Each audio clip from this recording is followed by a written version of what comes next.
Billiken fans, welcome back. It's Zach Miller and Peter Hale. It's the Midtown Madness Podcast. And this episode, we are talking about madness. Before we get going, thank you so much for listening. If you're watching on YouTube, don't forget to hit that like and subscribe button, as well as if we get into any topic you want to sound off on, get yourself to the comment section down below and let your voice be heard. It's season 4 of the Midtown Madness Podcast. And once again, this show is brought to you by Two Men and a Garden Salsa. Pete, I say this every time. I consume a lot of internet content. I'm always watching stuff. I got TVs everywhere. But one thing I do is watch a lot of YouTube. And man, I cannot believe the stuff that's sold on those. Do you remember established titles when you could buy land in Scotland and then you were whatever you got like what's the title you get anyway? It turned out to be a bit of a scam, allegedly, and we don't mess around with anything like that. What we're here for is some good old-fashioned St. Louis local salsa. That's sweet heat. It's Two Men and a Garden. Like I said, it's local. It tastes amazing. They've got every flavor, any flavor you could think that you might possibly like. They will have it. And it'll suit your individual salsa preferences. You can pick up their many products at any local grocery store or online at twomenandagarden.com. And if you're particular about your salsa, that's where you want to go.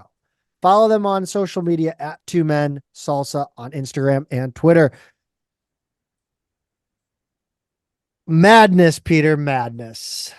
But first, Peter, we got a lot of feedback the last couple of episodes. And again, I want to thank everyone who listened to that show. These were two, they had a lot of people joined in and listened, watched on YouTube. I think for the first time, our YouTube views, like our YouTube views are through the roof right now, like comparatively, like usually audio is by far the runaway winner. YouTube has been wild lately.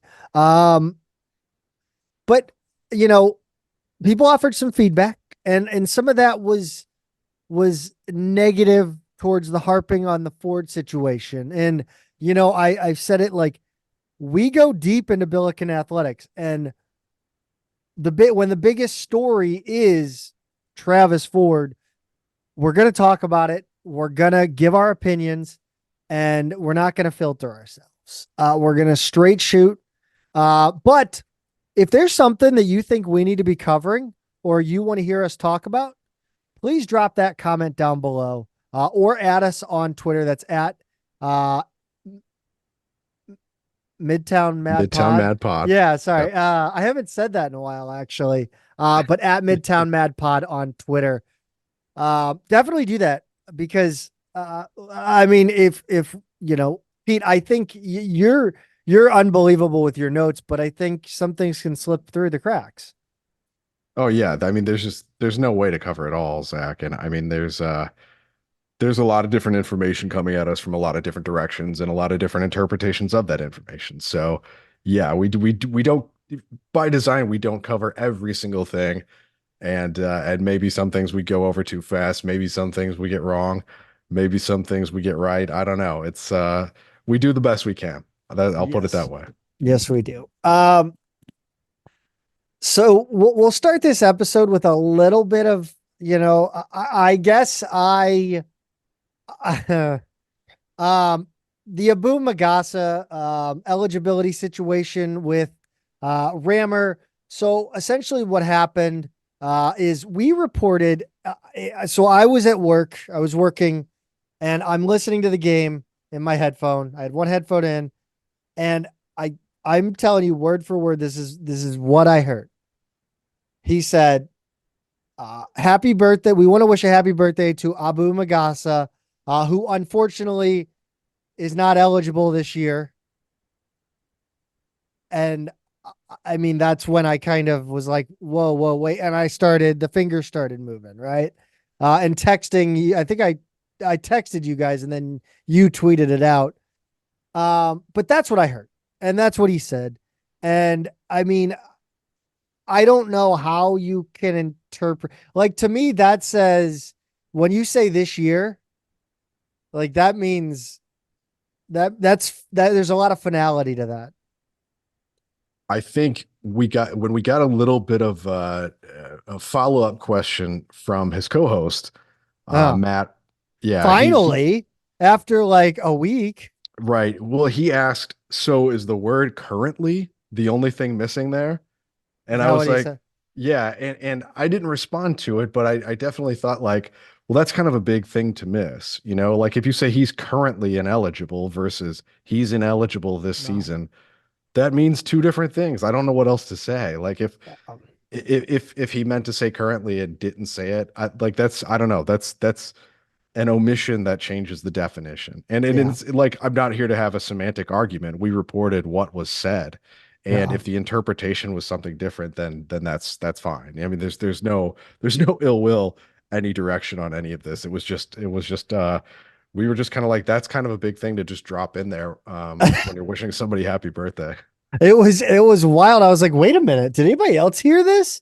But like, yeah, I think I just, I think that it could have been avoided two ways, in my opinion. And that's if SLU would just make an official statement, tell us what's going on.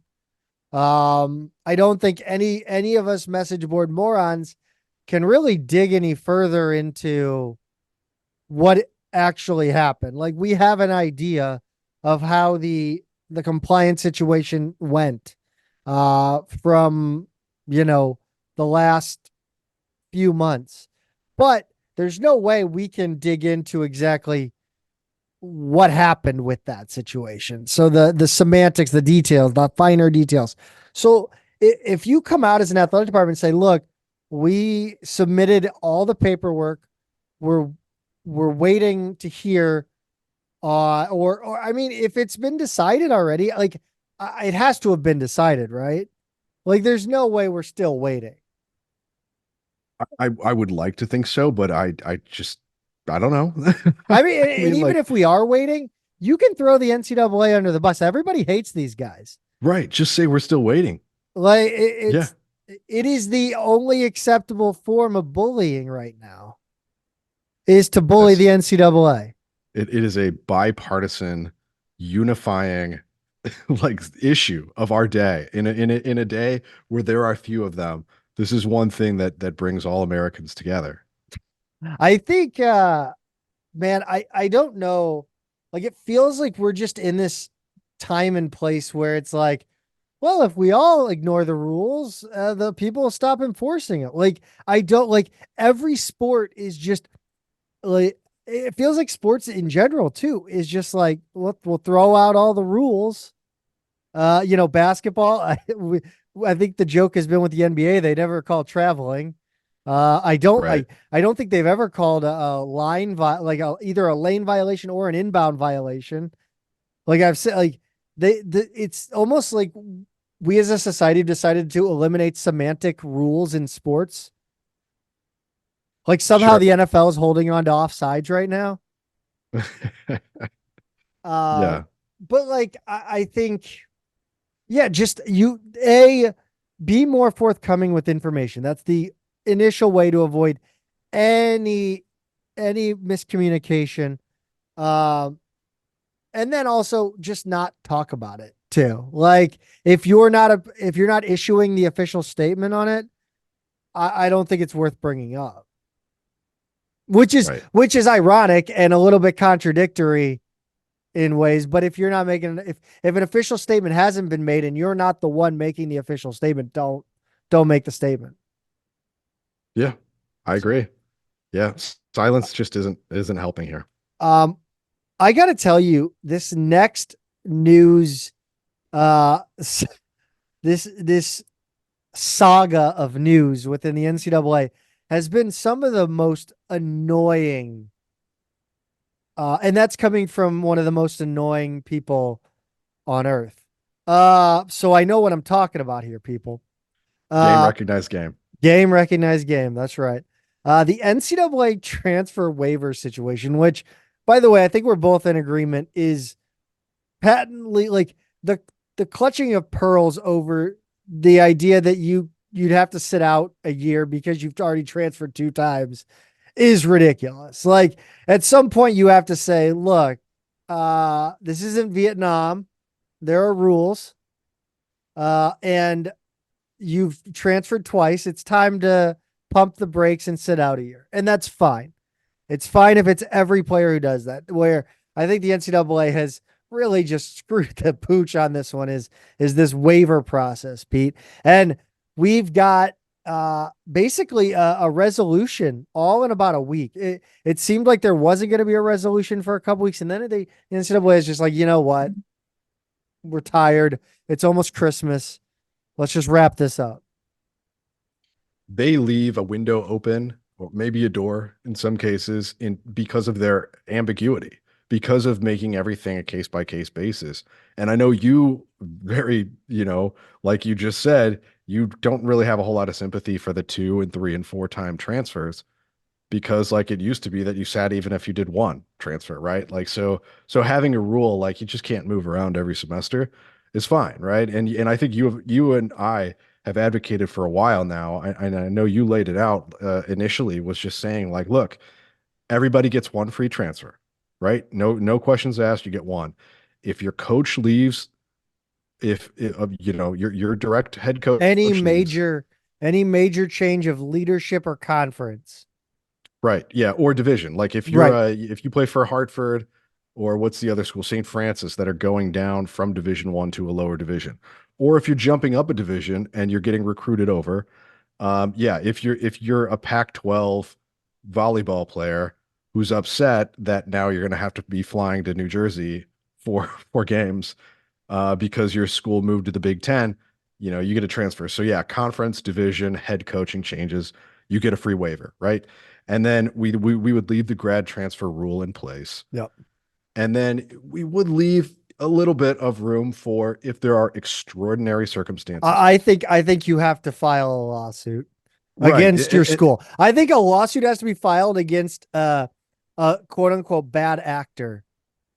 Like, so you have to take legal action against somebody to get a waiver, in my opinion. So I would have this other category for things like, I'm a anthropology major and my school dropped my major, right? Like exactly. I think that's as long as the NCAA in that highly unlikely scenario. It can be, well, the reason I say that is because a lot of schools are cutting programs right now. Yeah. Like this it's a common thing in this era. And if all of a sudden you're a junior and your major has been taken out from under you, and you've got to go find a place that has that, if like, hey, I'm not going to be a pro whatever sport I play. I'm going to be going, as the NCAA says, professional in something else. You read my mind. As long as they are still tying sports to academics, I think you have to take that seriously. But I would also have it for circumstances like if you're the kid who's in the dorm room that Cartier Gordon and his friends busted the door down on, allegedly, and you're concerned for your safety.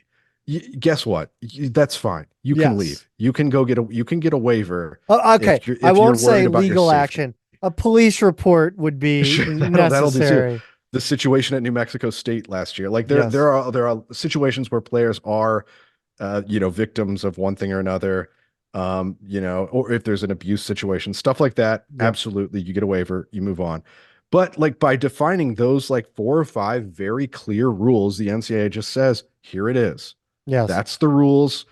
If you meet them, fine. If you don't, sorry. And and guess what? You could still go to that school, sit out a year. You'll be fine, and that's that. Because and like you're talking about the sit out a year, and there's so many people that are like, oh my God, he's got to sit out a year. Like, dude, so what? Not very long ago, you had to sit for every transfer, no matter what. But like, so what? Like, what are you really losing? Like, I could tell you this. I would have taken another year in college. Yeah. Oh, 100%. I would love another year in college. I think we all know I would have liked another year, but they said 6 is enough, Zach. You're not trying to be a doctor. You've got to Yeah. leave. Yeah. Bert Kreischer, you are not. It's a long time for a bachelor's degree. Yes, it really is. That Russian class really hamstrung me. That's actually true. Uh, no, but I think like, what are you losing? You're not, you get to practice, you get to travel, you get all the sweet gear, you can get NIL money, you get to go to school, you get to be wherever close you, why, whatever reason, for whatever reason besides basketball, you decided to transfer. Right. You get all of that. You literally just can't put on a uniform and check into a game. Yeah. And I think that is completely reasonable. But the issue is it's not defined like they just haven't defined it that way. No. Like they haven't outlined and made it really just clear like this is why you can transfer. So by leaving the door open, Zach, go ahead. No, the problem is they call it a transfer waiver. Like it's not a transfer waiver. It's a playing waiver. The way it's said every like it's an eligibility waiver, an immediate eligibility. Right, immediate eligibility. Like that's what people do now. When they want something changed, they call it something that sounds way more serious than it is. Right. So yeah, I want ahead. to by being ambiguous and opaque and all of those things that the NCAA and completely legal, the NCAA has left itself vulnerable to legal action, and we've reached the point where college sports has become a very, very big business, and there are a lot of angry people in a lot of states with politicians willing to fight back against the NCAA. So here's the short version of what has happened very recently. The state of West Virginia and 6 other states who signed on filed a lawsuit alleging that the NCAA's waiver process violated federal antitrust law. On Wednesday, the 13th, a federal court judge in West Virginia issued a temporary restraining order against the NCAA, allowing 2-time transfers to play. So the hearing for the order was set for December 27th, 14 days after it was issued, creating this question about what those 14 days would look like. So following the order, the NCAA released a statement that said, as a result of today's decision impacting Division I student athletes, the association will not enforce the year in residency requirement for multi-time transfers and will begin notifying member schools. So some schools like UNLV had players suit up and play immediately that Wednesday night. Most others with games that night still held their players out as precaution, just not quite knowing what was next. And sure enough, on Thursday, the NCAA said that student athletes who participate in games during the temporary restraining order will lose a season of eligibility if the ruling is reversed. So you had a couple of UNLV players very nervous that Thursday. Big time puckering. On Friday, the NCAA announced that given the unprecedented decision by the courts earlier this week, the NCAA has reached an agreement with the states to convert the temporary restraining order into a preliminary injunction through the remainder of the 2023-24 NCAA championship season. That cleared the way for 2-time transfers, waiting on their rulings to start playing immediately. And this matters to us, Zach, because this directly impacts Brad Azawiro, SLU's 2-time transfer, who was waiting on a final decision from the NCAA. So the first statement we get from SLU comes through Ford in an interview before Friday's announcement. He said it would be Brad's decision, and this was the assumption. It was kind of under the assumption that he would play in the 2 games during the 2-week period with kind of uncertainty after that if he were to play. But, Ford left it open either way because really we didn't know what we were dealing with at this point. Then later on Friday, after that final announcement, SLU posted on social media, based upon communication received Friday night from the NCAA, SLU junior forward Bradley Azawiro will be in uniform Saturday night against Louisiana Tech and is eligible to compete for the Billikens for the remainder of the season. Love it. Fantastic. It's a great resolution on something that went all over the place in the few days leading up to it. Yeah. And Brad, who's been waiting on, at this point, I think, a final decision on his appeal, got to play, Zach, against Louisiana Tech, which wound up being a 75-74 win for SLU on Saturday the 16th.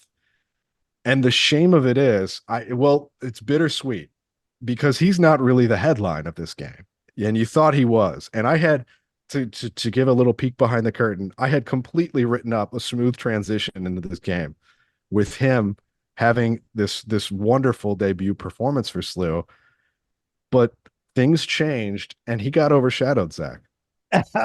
Overshadowed like it's Independence Day. Like it's the movie Independence Day. That kind of shadow, that level of shadow was what we're dealing with right now. And I will say that uh the man like I've said, Terrence Hargrove, you have a future in the WWE if you want to back out of basketball after college. I swear to God, if you don't go look into the WWE, I'm going to be incredibly angry because you have everything they are looking for. You are great with kids. You are athletic, more athletic than anybody I've ever seen, and you have incredible charisma. You are a fan favorite, and I think you cemented your Billiken legacy on Saturday night. Pete, would you Yeah, agree? I think there's nothing to be argued with there, Zach. I also would favor a WWE career for him. That would be fantastic.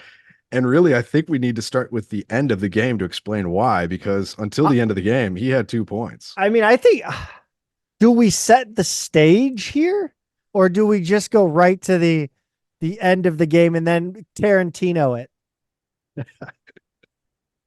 I think we go to the end. Okay. I think we explain what he did, and then we go back to the beginning. So there is let's see, there is 38, 30, 20, 30 seconds left. We'll call it 30 seconds left. Just because I want to get to the point of Terrence Hargrove scoring his first basket. There's 30 seconds left, and Zach has completely given up on this game. It's over. I've got my hands up. $2.5 million. I'm ready to be angry. And then just when I think I'm out, they pull me back in. Well, I think the best thing he did, right, is we're down six. And we'll call it 30 seconds, right? Yes. We're down six.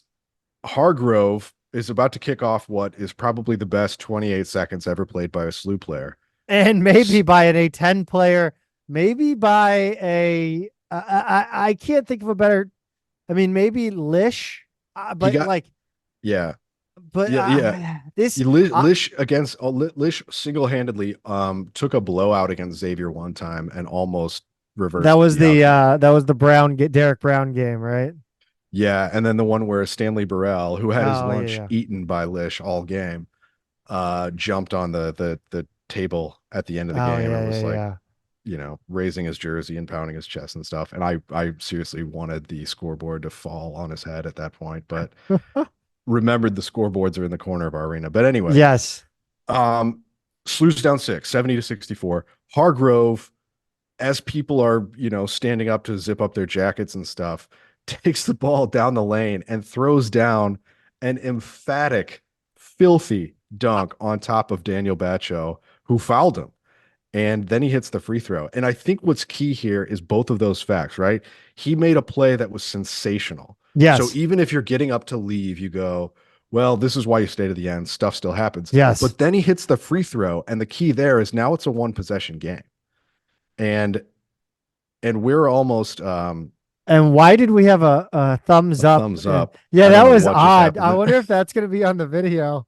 I have no idea, but I will say, in full disclosure, I rolled my eyes after the dunk because he flexed and stared down Bacho, Yeah. and I Yes. was like, TJ.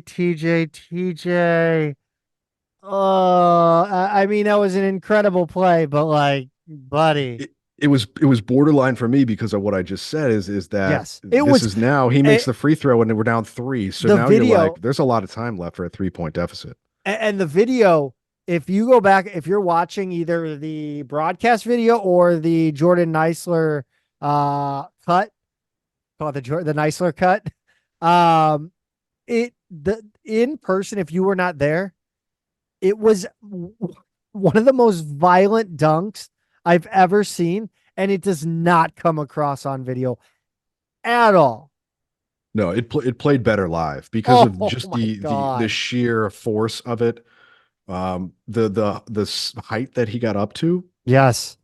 that he did it right on a guy. I mean, it was Yo. everything about it. It was a violent And that dunk. guy stunk. He stunk. Like he was an okay player, but he just I just did not like that guy. He's one of the better rebounders in D1. I'll give him that. Yes. I'll But give him I that. but again, I was a little perturbed by the uh Yeah, the flexing. But I go know on. you gotta deploy that cautiously. But then, okay, Yes. so Louisiana Tech inbounds the ball. Medley immediately fouled Sean Newman on the inbounds. Newman hits one of two. Hargrove got the rebound, drove to the other end and laid it in. And now Well, all of a off a sudden, well, let's talk about was it the it was that layup. I do want to talk about that because you think he was fouled on this. yes, that I did say that in the notes. Did I text you that? You texted me that, I Yes. remember. He was fouled there. But also I want to talk about Gibson Jimerson on that play because the screen Yeah. from Jimerson was outstanding. The screen and then the seal. I mean, he sealed off two dudes. Yeah. I mean that if he doesn't seal like that, I don't think Hargrove scores that. It's crazy too because Jimerson you think of as the guy that we're trying to do everything to get open in this situation so Mhm. he can make the shot. He's had a really good shooting game already at this point. And what does he do but clear the way for his boy Hargrove? I mean, like it's really unselfish. You could also say like, why aren't you the guy with the ball in your hands I at that was point? But I it was doesn't in matter. I don't I have no idea. Like I want to know. Obviously, I don't think we're on anybody's good graces with the basketball program, but I No, we're want to not. know who made the decision to to let Hargrove take over. You know, the thing before we started recording, Zach, that I know you didn't see the game, but in the Hofstra game, Hargrove took over the last minute. Yeah. And it was just it's kind of one of those things where he once he made that first play here again, and you look at the clock and you look at the score and you go like, all right, he's been mostly silent in this game, right? Because for the first time in a while, we've got the five position taken care of, and Hargrove isn't having to slide over there. And now he's having to play against a smaller, more athletic four, and it's a different matchup than he's had all season long. And so I think that made things a little more challenging for him. And only after Azawiro fouls out do things kind of open up for him a little bit more. And we saw that on the first dunk. We saw that on this layup here. And all of a sudden now he's feeling it, right? Like now Mhm. he's feeling it. Now you're going to let him take the shot too. And I thought that was, look, I thought it was impressive. I don't know if they drew it up that way. I don't know if it's just how it worked out, but somebody saw something, right? And that wound up with Jimerson setting screens, sealing guys off, and letting Hargrove go to work. And that I like the unselfishness there, one way or the other. Even if I think Jimerson's typically the guy I want to be taking the last shot or the second to last shot or the shot that gets us back in it, I do appreciate a guy who believes in his teammates and Absolutely. has faith in their ability. This is Division I basketball. They're high level players in their ability to do what they need to do in an end of game situation. So I appreciate that for one. But like, and you talk about Hargrove taking over a little bit in that Hofstra game, but I mean that wasn't an offensive takeover. That was a defensive takeover and a rebounding takeover. Yeah, I he mean he did. did. It wasn't like I it think wasn't like he went to work. You he know. made one dunk and one free throw, but it was the two steals that really Yes. Yeah. I that saw the turned that one. steals. The steals were incredible. I Yeah. mean it was some of the best defensive read I've seen. In a long time. Right. Uh, So now after this layup, SLU was down 71-69 with 17 seconds left and called a timeout. And Louisiana Tech inbounds the ball. Dalger took his fifth foul to put Newman on the line again. And not a again, foul. not a foul. Yeah, that's right. That one was a rough call. That was a tough call. And Dalger wasn't the only one who disagreed with it. That was an emotional response from everybody on the floor around him too, and the bench. But what happens at the other end is Newman, for the second time in a row, makes the first one and misses the second. So now you've got Churchich who gets the rebound, got it up to Medley, got it over to Hargrove at the top of the key, and he hit a three to tie it at 72 with 7 seconds left. And what happened after this sack happened so fast that we didn't actually get video of. Yes. Should I go ahead? Should I tell you what I saw? Yeah, Okay, so please do. strap in, folks. No. So basically what I saw is we were completely not prepared to defend. And I mean, it is what it is. I'm not gonna bemoan it now. But I thought that I honestly, in real time, I thought that Jimerson saw the guy get the ball and was gone, and he fouled him because he was gone. Like, I thought he fouled him because he was about to go lay the ball in with no time left on the clock, free and clear. And to be honest with you, that's exactly what he was gonna do. He was gone. He was past Jimerson. Jimerson didn't find his man, and that's, I mean, again, whatever. But in my mind, that's what, if your guy is streaking up the floor with whatever, He had 6 seconds left, 7 seconds. seven Yeah, right. seconds. That's a lot more than enough time to go make a layup. Yeah, I think you foul. Like, I have no problem with that foul at all. Take the game out of his hands and put it in your own hands. Whether he, worst case scenario, he makes two, he was going to go lay the ball up in at the buzzer anyway, because, and I'm not saying this because I know people are going to say like, that's ridiculous. That's a ridiculous thing. In this specific case, I think he was gone up the court. He was. So what section were you sitting in for this game? 108. So were you were right where they were inbounding the ball? Yeah. Basically? Yeah. Okay. So you had a different angle on this than I think maybe a lot of other people did. So you may have seen, this a little bit differently than somebody who may have been on the sideline. He caught the ball right where about Ford stands, and Jimerson just turned around as the ball, like, Jimerson was closer to the inbounder, and then he turned and watched the ball go to the guard streaking up the floor along the sideline. And I mean, at that point, they're on a fast break. I mean, either he lays it in. I mean, we saw some alley-oops in that game.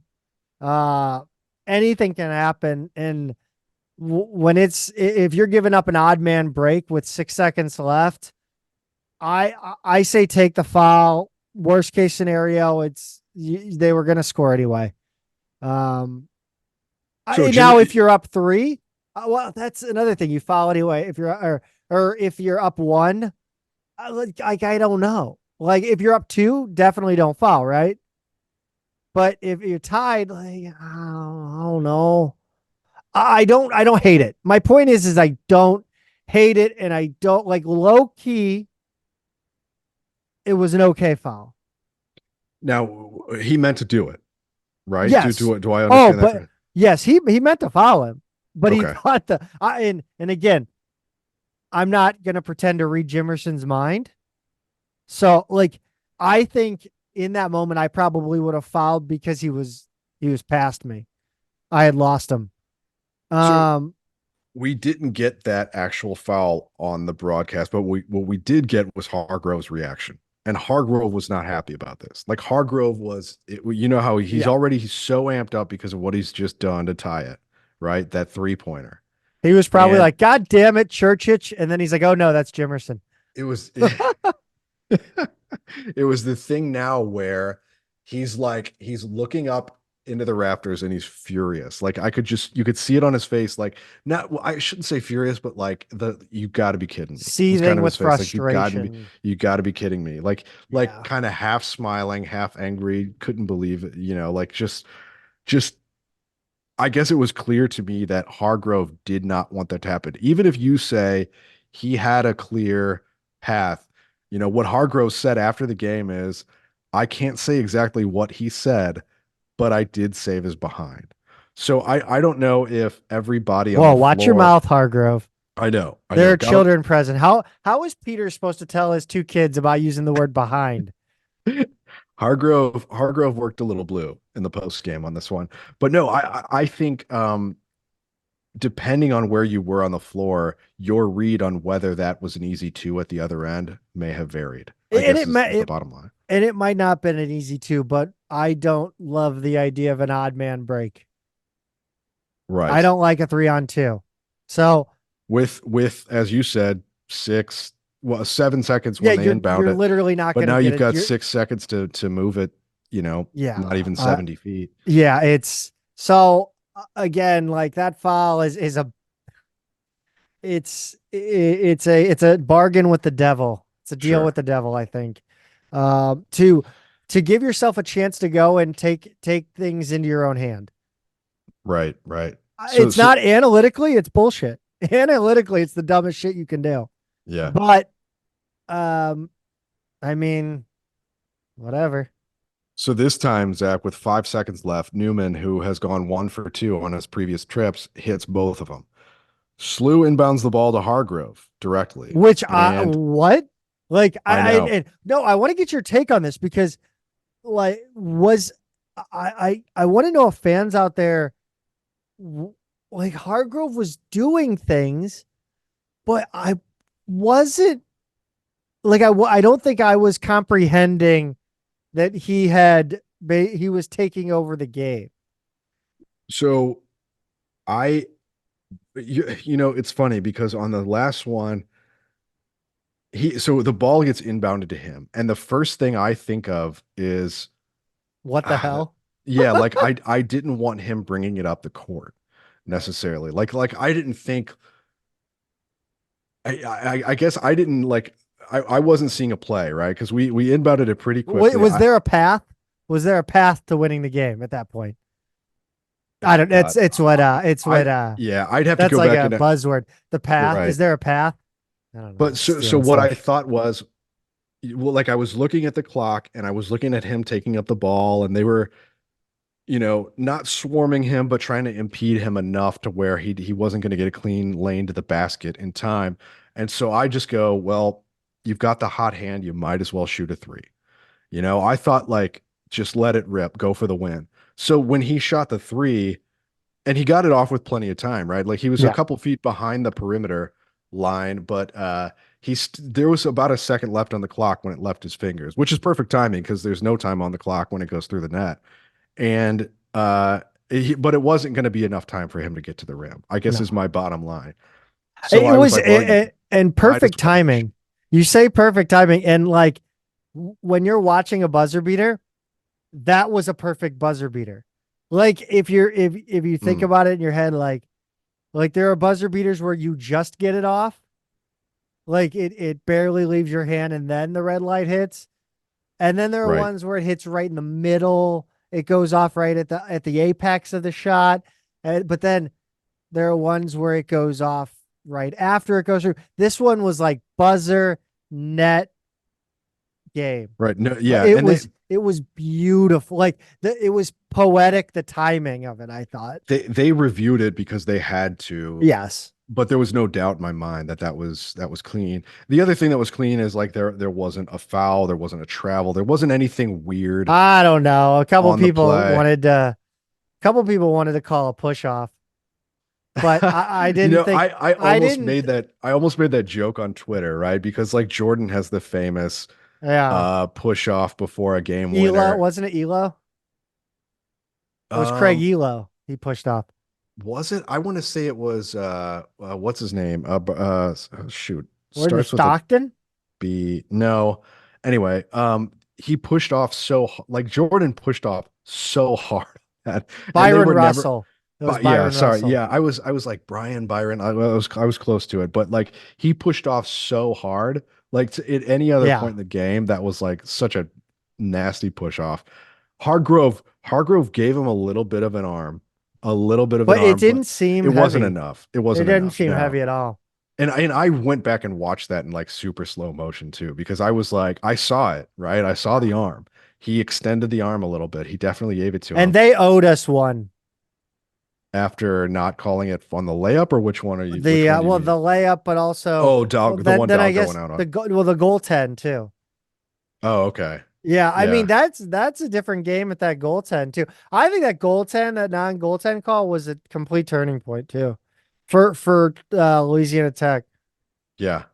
which Yeah. I That, can't believe they didn't they like we've seen so many times where they call it and then we've talked about it on the show yeah. About the goaltend review. and how dumb it Right. is, and then Just we if it's depend close, on call it. you know what they did it because they heard us and they were pissed off at us for giving them trouble about it. Yeah. Mark it, update Yeah. the log. But no, I dude, that he rises, he fires, the buzzer goes just before the ball goes through the cylinder. And I mean, here's the thing. This is essentially how it went down. I'm watching it. This is how I start the play, standing there. mhm. And the only So reaction I have, Zach is back with his hands on his head. the only reaction I had was like jaw drop, like I didn't like go Yeah. crazy. I just couldn't like that doesn't happen to the Billikens. Right. That when was the like I we don't win games on buzzer beaters. We've tied a lot of games, but I don't Yeah. think we've ever really won them on buzzer beaters. Not three Well, pointers anyway. you had what Drea is the most famous. What's more Iowa. famous now? Are we? Well, Is this I this think has to be the bigger one was the Louisville game a couple years yes, before that, but you that was know. that wasn't a buzzer beater though. That was a last he laid it up and in and then the Louisville guy had about a 3/4 court heave. I listened to Okay. that. I listened to that. Do you remember when the arena was being built and they put Rammer's audio up on the Oh, website? yeah, because Earl's audio during that clip is Yeah. amazing. The gasping Yeah. Yeah, for yeah, yeah. anything. Yeah. It's amazing. But like I listened to that so many times. Yeah. I'm shocked that I can't word for word recreate that.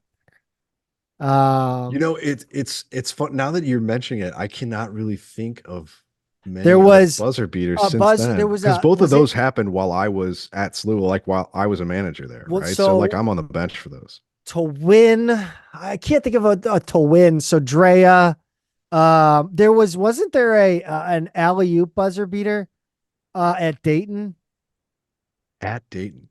or at Xavier? Or it was an inbound play. He threw it from like the little Y, the coaching box. Uh-huh. I feel like somebody threw it and somebody caught it and tipped it in on like a I, back. Was it? It might have been like Lish to Liddell. I'm gonna have to go back and look, man. I just I I'm, can't think of any others. I like that doesn't happen to us though. I always thought it was my own bias because there were those notable ones from when I was there, right? Yeah. And I thought, well, of course I remember them I was there.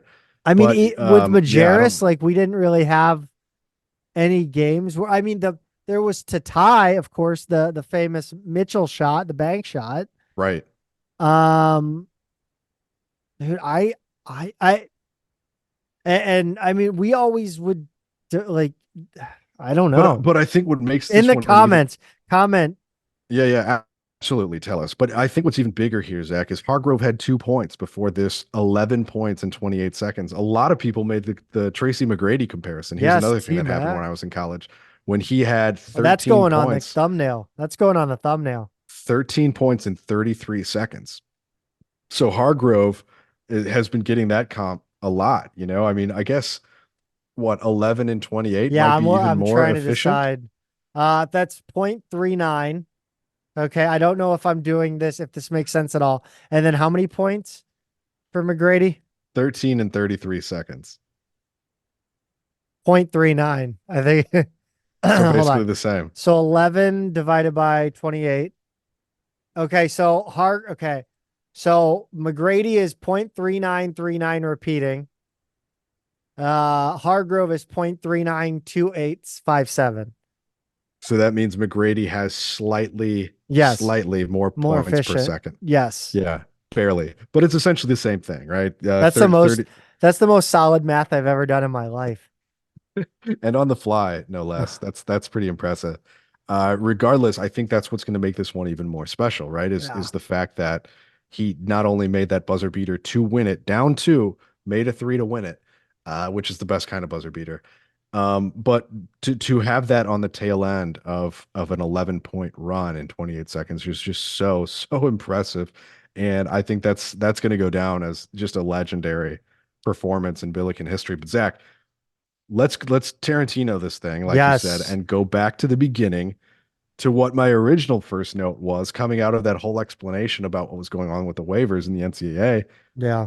Brad Azuero had a really good game here. He made his presence felt quickly. He went to the bench absolutely exhausted at the second media timeout with 6 points, 3 rebounds, and an assist in 7 minutes. And it was like, all right, like welcome. Here's what we've been Yes. missing the whole time. Like he It, didn't put up big numbers at LSU or Georgetown. A lot of it, he took 30 pounds off his frame from when he got here. A lot of us were not quite sure what we had in him.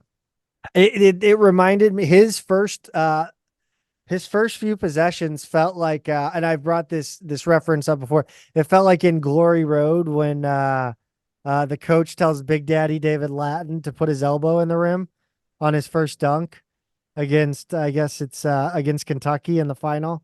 That's what it felt like when Ezequiel went in and just he did the Shaq and one logo Yes. dunk. Yes, he did. Like it was Uh, uh, it was again violent. yeah, we had a few of those in this game. That was a hard, heavy dunk. And like I wanted to project so much into that. I was like, that is a guy who has been sitting on the bench for these first Yeah. 11 games or whatever, so frustrated, waiting his turn. And now he's got his turn and he just took it out on the rim right there. And I love it. And that was so satisfying to watch. We haven't had like I was I'm trying to think we haven't had that many like vicious dunkers. No. we Um we probably had more dunks. Hassan was probably the last one Yeah, I mean, to yeah, French absolutely would have been I probably in the last 20 years the best of all of them I in mean terms of guys who Liddell are just had a few kind of he had the putback against George Washington. Danny Brown had the poster against St. Joe's. But as far as big men go, yeah, like just a guy who you think like would be the kind of guy who could break a backboard. yes. Um, Also, I'll throw in Sloan against Arizona. Channing Frye, Yeah, but that was more just to just a appease feat. him. That was a feat of athleticism, and these are the ones that are just like, oh, the guy's just he could actually break the equipment. And I think Ezequiel showed us that Cardi he's or probably the Gordon. first since French. Speaking of breaking Uh, equipment, Gordon definitely had that ability for sure. But yeah, no, we haven't had a lot of guys to do that.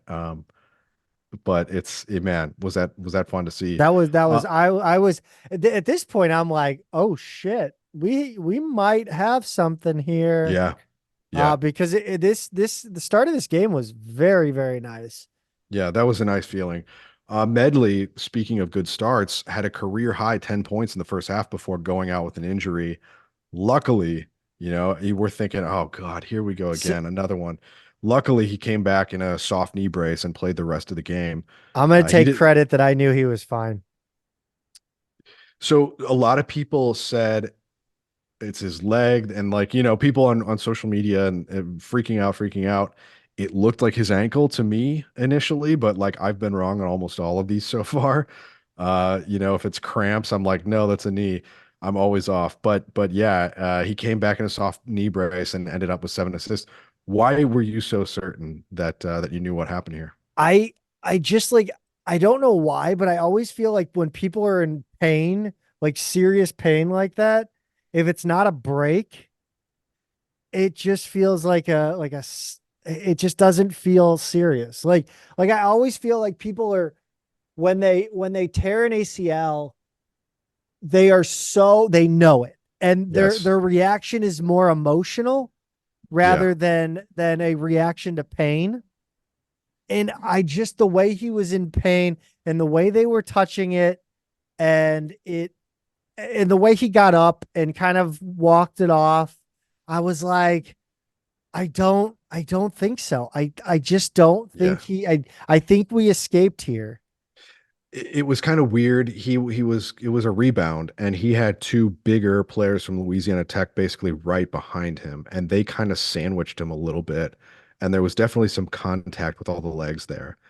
But that's what made me feel like, okay, I don't think that's his knee because well, for one, it looked like one guy was kind of stepping on his foot almost from the replay angle.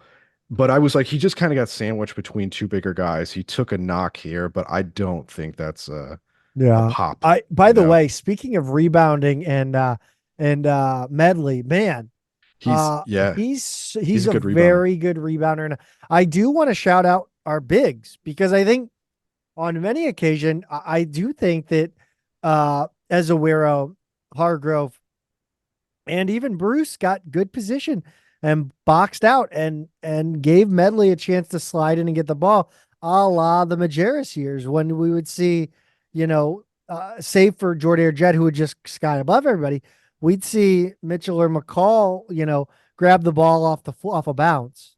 Yeah, yeah, right. Because everybody had such good position. Yes. Team rebounding. Yeah. Yeah, and he's good at it. He's got a knack for it, and the ball's in his hands, and off we go. Love it. Um, Is Medley the next good one? Medley I just think starts he's getting got double doubles in rebounds and assists. if he does it at his size, then that's amazing. He's a spectacular athlete if he does that with, 4 or 5 inches behind Goodwin. So SLU is leading 37-27 at halftime, and stop us if you've heard this one before, but that lead did not hold, Zach. SLU What did led you think about this though? So SLU led by 8 or 9 for most of the first of those 10 minutes of the second half. And then Louisiana Tech kind of chipped away after that. They So pressed a lot. the first tie came at 6:54, and it was basically a one possession game until they went up 5 with a minute 24 left. And then it was just kind of crap for the next 48 seconds. They hit a free throw to go up 6 with 36 seconds left. And then the rest is history. We covered the rest. But what did I think of that? I thought, here we go again. I mean, like I joked in a text message with you and a couple other guys. I was like, well, we're up 10, so lock it in. We won. This is over. No, Just you say, did do that, didn't you? You son of a yeah, yeah, bitch. because jinxes aren't real. But uh, I texted that knowing, like, I was like, we're up at halftime, guys. Like, we know this one. We know this routine. We've seen them play this one every night. So, um, when Louisiana Tech went up 6, I gotta say I was pretty certain that well, actually, when they went up 5 with 124 left, that's when I thought, if I'm in the arena, I'm probably making sure I've got my keys and phone and everything in my pocket. I'm putting my jacket in my lap. I don't know if I'm zipping it up quite yet, but Well, it's raining outside. Yeah, you so at least so putting your hood up. So yeah, I do have to admit that I thought this was over. I mean, obviously, when that lead is not, that 5 point lead at 124, when that's up to 6, almost a full minute later, yeah, you're just not feeling great. So would I have left early? No, it was too close for that. But I was pretty certain at this point, given the arc of so many games in the past few years, I thought, well, here we go again. And what a shame to waste a great debut performance for a new big man. Yeah, I gave up. Like I said, I think I said this in the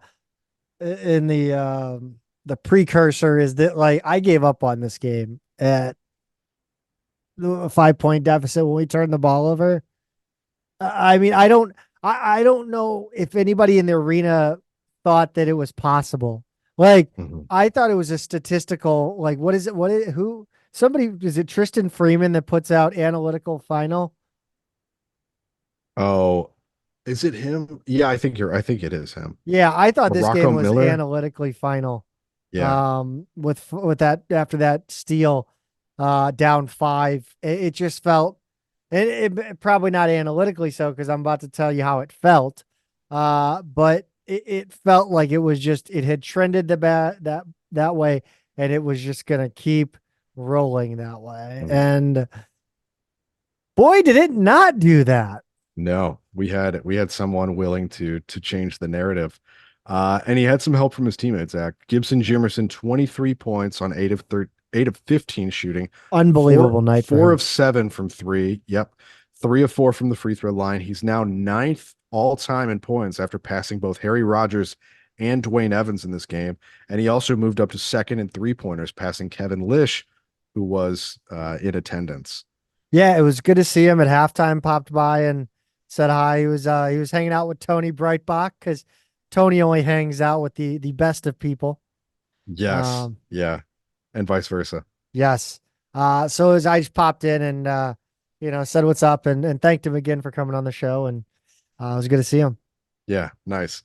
As we said, Azawiro finished with 17-5 in his debut. He did foul out, but he played 18 minutes. And I think that was a really, really nice debut and certainly outperformed my expectations for somebody making his season debut, There a were third of the way into the year.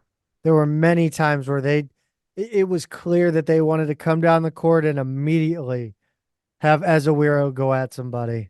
Yeah. Yeah, I like that. Yeah. Um, it made us tough to scout too, right? Because Louisiana Tech is such a good defensive team. And this gave us a completely different look to what we Yeah. were doing. So SLU was 56% from three, Zach on 18 attempts, and all I can say is shoot more. Yes. What But what does that look like to you? It's an interesting to me, my dum brain doesn't get it. Like I understand that like if you're a good shooting team, you shoot more, but is it, when you shoot more, you're gonna miss a little bit more. You're not gonna necessarily stay at that 56%. Where's the trade-off there? Is my question make sense? Yeah, I mean, you're going to regress to the mean over time, but a game is inherently a small sample size, and clearly they were getting good looks. They had players feeling good in this game. They had guys shooting well. Yeah. I I, know it's easier said than done, especially against what I just called a very good defensive team. So that's part of it, right? Is like they shore up the perimeter, but when we got looks at three, we were hitting them. So yeah. But yeah, you it's also interesting because we kind of shot ourselves out of the league, in some ways, because we did, and I think it was brought up on the board, um, that like, uh, that the comeback for Luis, I keep wanting to call them Fresno State because their jerseys were Fresno State. the Like, Bulldogs too. yes. Um, R.I.P. Jerry Tarkanian. Um, like I don't like. Do you think that Louisiana Tech got back in this game, or did we give it away because we were getting good looks? They just weren't falling. And I mean, obviously the turnovers, but it wasn't like it was a stagnant offense. Yeah, I mean, I agree with that. We definitely battled some foul trouble. I think that a lot of the things that were working for us for a lot of the game, when you have to pull guys out, A little bit of the um, medley stuff too. yeah, it changes that up. You've got, yeah, that's right. Medley, missing a little bit of time and I'm maybe coming back a little more tentative after that. We definitely, I don't, we seem to kind of get away from some of the sets that were working more effectively in the first half and the We were second running half, a lot of screens. which is one of those things that we've always complained about when we lose these leads, right? Is like kind of getting away from what works. I know some of that is adjustments on the part of Louisiana Tech, but some of it might also be a little overthinking on our part or getting away from what's gotten us there to that point. So I don't know exactly. I think there's a number of factors. It's too hard to say it's any one individual thing, but Louisiana Tech it's a good defensive team. They're a pretty good rebounding team. They were good on the offensive glass in this They game. took They got care of the ball, yeah. So or not did only they? they did. I mean, so I was just saying they got 12 offensive rebounds. 2/3 of those were in the first half. So we did get better, but that's right. That's the most fascinating stat I think in this game. 0 turnovers for Louisiana Tech. SLU had 10, which I would take most Yes. nights. That's a good performance, but zero is not something you see very often. We talked about this a lot last year is why isn't SLU forcing turnovers? Because we were one of the worst teams in the country at it last year.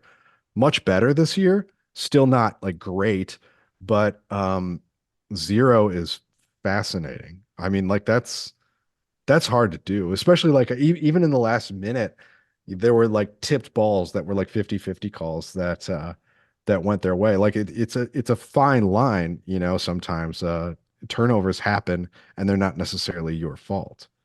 I don't know how you end up with zero. That's wild. What did you think of the way the Billikens handled or didn't handle the Louisiana Tech pressure? Because we talked about the 10 turnovers. And again, I harp on it a lot, but like I want to see us. We are shorthanded. We are behind an eight ball this season. I want to see us go for the kill shot. Yeah. And that includes attacking a press and not pulling the ball out or holding it at the, Yes.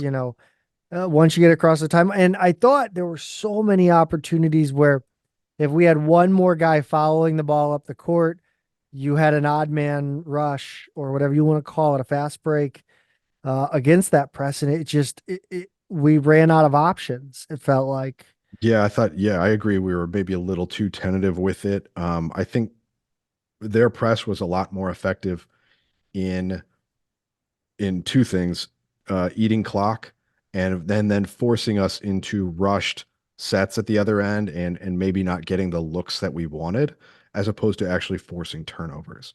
So it wasn't the kind of press that people think of, the havoc or the 40 minutes of hell or whatever, the kind of just full court all on, we're gonna make you cough it up and make this get out of hand kind of thing. It was more just like we just crossed the timeline. There's 21 seconds left on the shot clock. There's still a little pressure our way.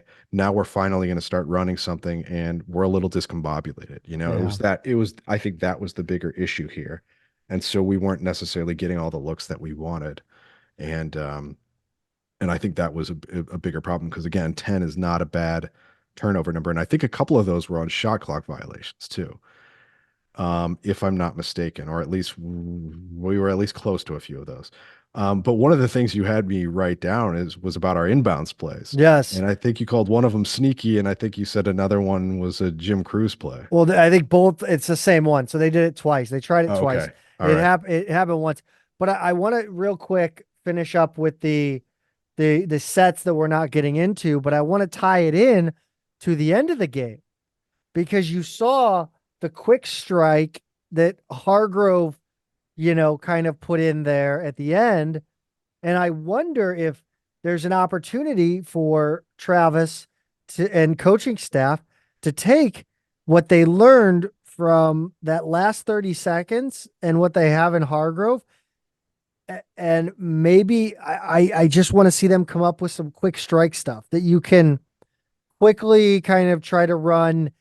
If you get over the timeline and you still want to run a little bit in the half court, find a quick strike, that screen and seal, something like that.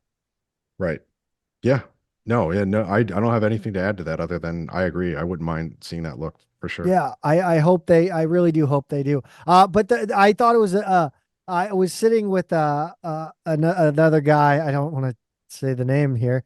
I was sitting with one of my fellow 108er season ticket holder, and I looked at him. I go, so what happened is Jimerson triggers the ball from the from the left of the basket. The basket's to his right. He triggers it to Hargrove, basically throws it over the top, a la Jim Cruz. And then Hargrove, did somebody set a screen there, or did Jimerson just sneak away? I honestly don't Either remember. Jimerson sneaks away or a screen is set because it went Hargrove, one player, two players, and then Jimerson is in the corner. He's gone from where he was at on the baseline to the corner on the other side of the basket, and he's wide open for three from the corner. Bang, knocked it down. So throwing it over the top reminded me of the Jim Cruz inbound play. So I called it the fake JC. Mm, Because I mean, and they did it once and it worked. Yeah. I'll be damned if it almost worked 2 times in a row. I think it Yeah. was in and out, or maybe he didn't get a shot off. I don't remember, but I love it. And maybe you Yeah. run that. Maybe you run that again, and you can have Jimerson pump fake and drive. Sure. Now teams are looking for that play. Mix it up. Yeah. I Maybe like it. toss it right back I like it. to I don't know.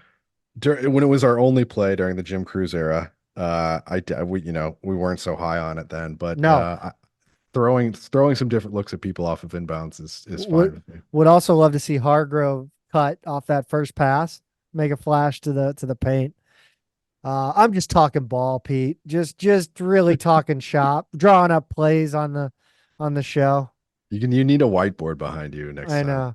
A green screen like I'm reading the Yeah. weather. Yeah, yeah. I'd probably be as accurate too.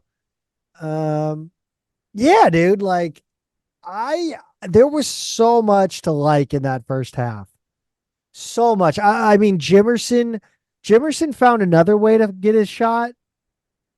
Get his Yes. own to what he didn't he like. I think he faded away. By the way, the fadeaway three from Thames was ridiculous. Thames. Yeah, that was a nice one. There He was tried so it. much fun, dude. That Yeah. first half was so fun. Like It they was. got to And figure this out. If that game, if we win that game going away, I am back on the wagon. I mhm. am back on. I am all in. But like the it's the same thing, and I am skeptical still, Pete.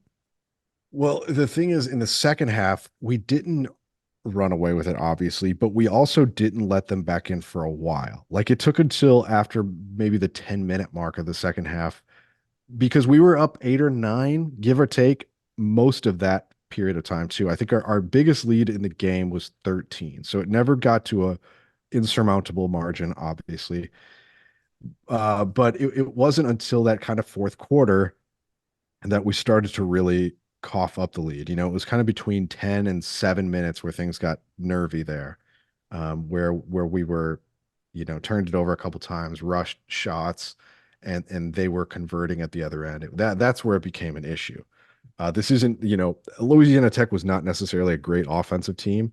They're not the kind of team that's going to go on a 20-point run or anything like that, but they sort of systematically chipped away, with their good defense and discipline. I think it just it when it started to happen, it sort of felt inevitable, Mhm. right? Like you're right. Yeah, I wanted to run away with this game. We've got a new player. One of the things we haven't mentioned back yet, we got Larry Hughes back. Like maybe we're getting healthy again. Sincere Parker, I heard, was out of his boot. Like we're getting like you're starting to see the pieces fall into place, and then we slide right back into the same old pattern and had to be bailed out by a heroic performance down the stretch. I want Um, to talk about that stretch because before we hit record, I talked to you about my feelings uh during the comeback, mhm. and I likened it to the antithesis of the SIUE game because the SIUE game felt like, oh, there's no way we lose this game. Like no way. Like we're gonna I think finish we this were up off. We're gonna win. 18. Yeah, we're gonna win. Like we're gonna find a way here. Like there's no way SIUE is gonna beat us. In this one, I mean, no matter what happened between 30 seconds and the clock and that ball going through the hoop, if you would have looked at me dead in the eye, and go, there's no way we can win this. I mean, it's a great story. It's a valiant effort, but there's no way. It's not possible. It's not possible. Yeah, I don't think I ever felt quite like it's not gonna happen. I mean, I told you like at the minute and a half or whatever, minute 20 something, 24, when they went up 5, that's when I would have been like, there it is, but it more felt like, well, here it is again. And are we gonna hang on? Are we gonna come back? Or did we just cough up another one completely, right? Not just a lead, but a game.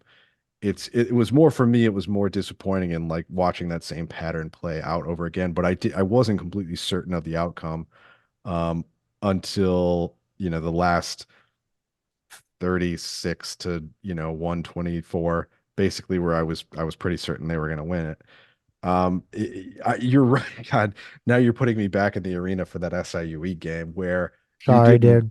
you really did. We didn't believe that we were going to lose, right? Like it Yeah. was frustrating, it was ugly, but like just get the game over with, right? Like it was like you just knew we were going to win until we didn't.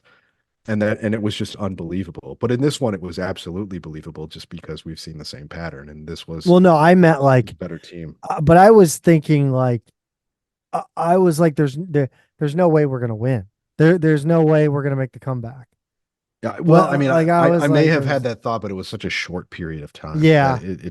just I just different. was kind of like enjoying the ride. I didn't even occur to me that we would come back and win. Right. I mean, even like Hargrove takes Hargrove. The only two shots I was convinced were going in were the layup and the dunk. Yeah. Like he took that three, I go, okay, that's gonna rim out, and we're gonna.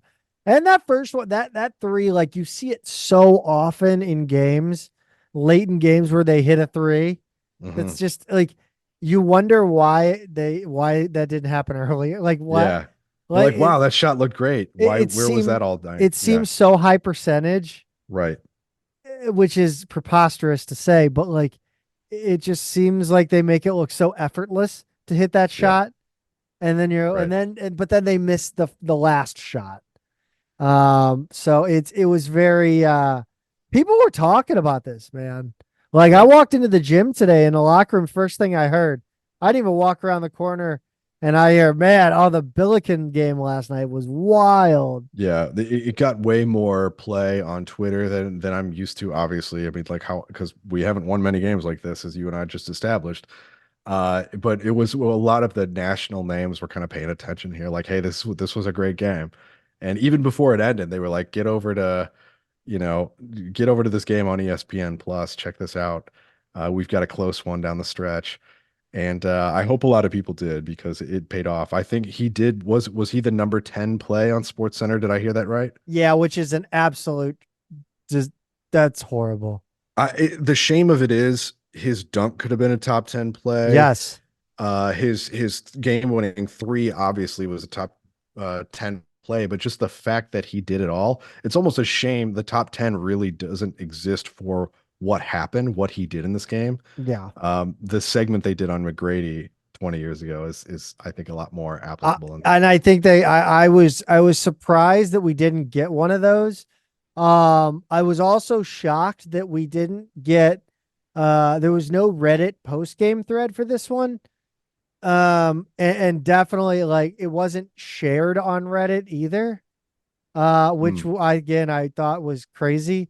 Because like that's the kind of thing that college basketball junkies are all over. By the way, we have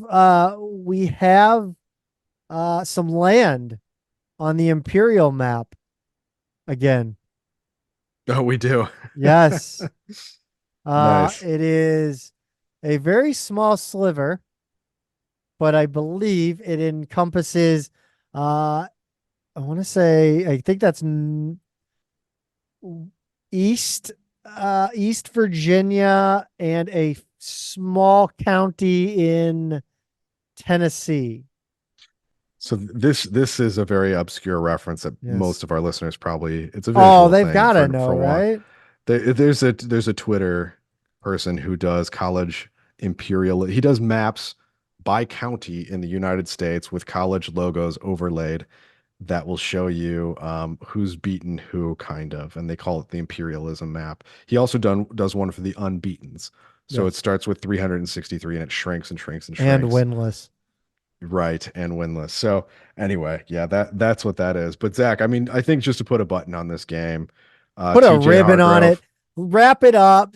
Give it to your loved one for Christmas. Yes, yeah, This one, like this truly was a game to soothe. This was like chicken soup for the soul, for the Billiken fan's soul. yeah, This, it sure was. and I say that truly, without any sort of sarcasm or any sort like or irony. This was cathartic in so many ways. Yeah. I would have preferred a 20-point beatdown. That would have been a little more cathartic in my opinion, but yeah. Yeah, I don't know. Now that I'm thinking of it, I don't know if chicken soup is the right metaphor. I think you had a like a 5 course meal I did. where the first 2 courses were really good. The third course, Was chicken strips and fries that were horrible. well, the third course was Oh, okay. The main course was really disappointing, but yeah. the dessert was incredible. Oh, It the was dessert the was best dessert it we've ever was like a had. souffle. Um, we also have a couple counties in the state of Michigan as Okay. well. So All right. yeah, I'm clearly paying attention to the podcast. No, unbelievable game, unbelievable. Well, it was unbelievable game in the fact that like I still don't believe what I watched. Hmm. But it was truly a legendary performance from Terrence Hargrove Jr. Cemented his legacy as a Billiken in this one, and I think it's a shot that will be remembered until the NCAA dissolves and don't have college basketball to watch anymore. Yeah, I think so too. Among Billiken fans, at least. Right. Are we going to finally do this Bigs thing? It's your call. It's your call, man. I'm looking ahead. What did we say we were gonna do next week? Or what did we say we were gonna do last week? We Is do this want it? to talk we do want to talk some NIL. We've pushed this one off for a few weeks. But it's your call. Let's We've got 1 game weeks this week, next week. So let's go next week because I am wiped out. okay. All right. We'll get to it. We promise. We're going to talk Yeah, about how we develop bigs. And um why don't you take us around the A10 this week? sure. Around the A10 Tuesday, the oh my God, there were no games this week. It was a really weird week. Yes, very Um weird. Tuesday the 12th, George Washington 88, David Bowie State 73. Saturday the 16th, number 24, Miami of Florida, 84, LaSalle 77, VCU 87, Temple 78, the Blue Hens of Delaware 67, Rhode Island 56, the South Florida Bulls 77, Loyola 64, St. John's Red Storm 77, Fordham 55, Davidson 98, some school in Virginia 63. Seriously, I don't know who Lynchburg is. Number 15, Florida Atlantic 64, Bonaventure 54, George Mason 62, Loyola Maryland 54, UMass 87, West Virginia 77. UMass fans were getting kind of getting high and mighty on this one. West Virginia's a mess this year, obviously in the wake of the Huggins thing, and they had a lot of transfers. They might come together a little bit because I think they had some guys who are all of a sudden eligible, but that they're not great this year. So UMass, I wouldn't throw your parade just yet. Dayton 82, Cincinnati 68. I'm gonna go out on a limb and say Cincinnati's not very good this year. Hopefully. They're what I call a fool's gold, 7-0. They were one of the last 13 or so undefeated teams in the country before they lost to Xavier. Their non-conference, Zach, is shockingly weak. They're a Big 12 team. They're going to play an absolute gauntlet in conference, but they leave the city of Cincinnati once in all of their non-conference play. Their MTE they hosted, and then their neutral site game was 3 miles south of campus in the downtown arena. So like, and it was against Dayton. That was this game. The only road game they actually played was Howard in Washington D.C. So What's his they last had name? an unbelievable they had an unbelievable just weak schedule. So yeah, Cincinnati. I don't think anybody knew if they were good or bad, and now I think they're kind of coming into focus a little bit as not being that good. Richmond 64, Charlotte, old conference foe 56, St. Joe's 83, Iona 58. Remember, Patino's not there anymore. That's right. Pete, tell us about the Wolf Pack. I gotta believe this program is going to be out for revenge because we haven't seen them since that year that we shall not speak of. Yeah, we played a depleted NC State. I think they had 9 dressed players that they traveled to St. Louis and to play in front of no fans, right? If I remember correctly. Correct. So some homecoming there for Jericho Helms at the time, but SLU wound up winning that game. And you're right. I mean, I guess they're going to want revenge, although I'm pretty sure nobody Yeah, nobody is nobody's there still on that anymore. team because Nobody's there anymore. like every other team, they're all transfers now. They are 7-3 on the season. They're coming off a relatively close loss to number 12, Tennessee. They've also lost to BYU and Ole Miss, so no bad losses there. They beat Tennessee Martin, Maryland Eastern Shore, Boston College, Vanderbilt, Charleston Southern, Abilene Christian, and Citadel, so no great wins either. They were picked to finish 7th in the ACC, right in the middle. Kevin Keats is still the head coach now in his 7th season. He's only taken them to the tournament twice and hasn't won a tournament game. So I have to imagine his seat's a little toasty. They do have 4 guys who all average between 12.3 and 14.3 points a game. Jaden Taylor's a junior guard who stands 6'4". DJ Horn is a 6'2" grad transfer guard. Casey Morsell or Morsell is a 6'3" senior guard. And DJ Burns is a 6'9" senior forward. Just a Taylor, small morsel. just a little. Yeah, that's right. Taylor is a transfer from Butler, and Horn played at both Illinois State and Arizona State before coming to NC State for his 5th season. Both of these guys shoot above 40% from three. They're very good free throw shooters, so you can't really put them on the line either. Kind of remind me of the top 2 from Hofstra in that way, but they're not as much of the team's production. Burns and Morsel have been together, or sorry, have been there longer, but they started out at Winthrop and Virginia, respectively. Burns, by the way, is a beefy 275, and I'm kind of Yes. looking forward to that matchup between him and Brad I Ezemira. I want to see I think somebody said because somebody asked about Steph Van Bussel on the board. And of Mm, course I'm a big fan of his physicality and just like he is the goon that John Chaney that's right. like I want to see Steph Van Bussel just put this dude on the line a Yeah, lot. bring Like him in. hammer him.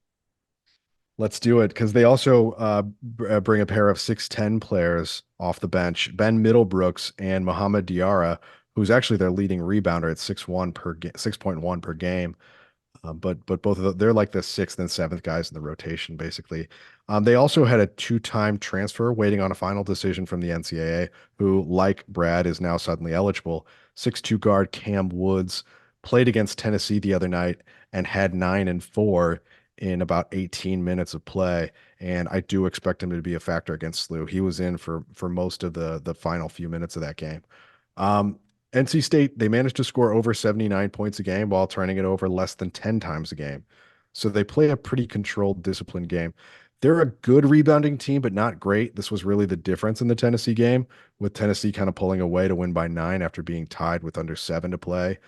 They just beat them on the glass, really, is what the difference was in that game.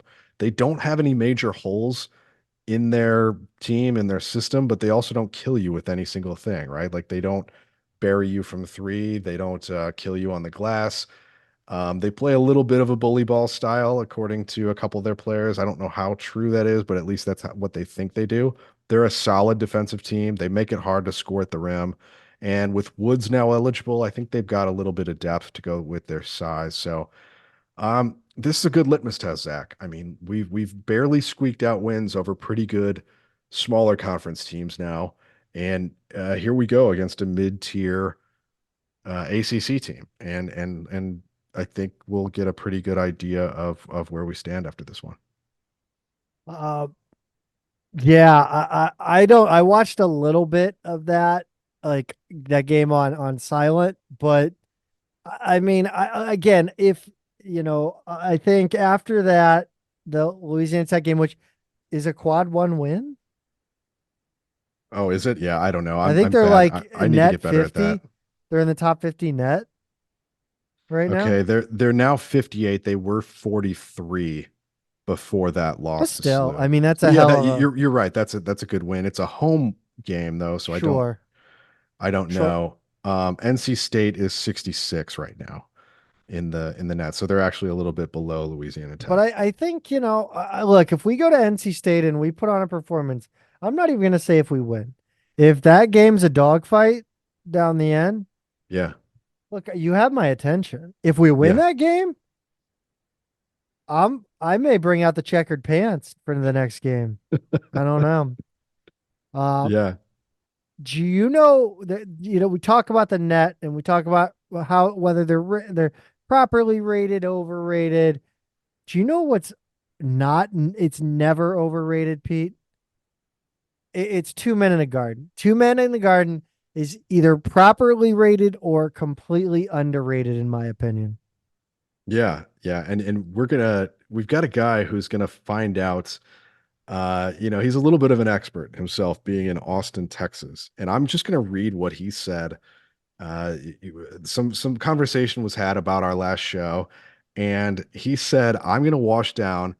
This is A Bomb, by the way, if you read Yes. Billikens.com. Shout out A-Bomb. I'm gonna wash down a bunch of two men in a garden pickles with some haterade. I'm getting my $9 flat. It's actually $9.99, just to be clear. Yeah. Flat shipping rate worth on this order. Those smoked pistachios are easily giftable in the office. That's one of their partner products. And he goes, plus Anthony at Antonino's is a friend of a friend. So I'm getting that marinara, another A partner beautiful product of theirs. haiku.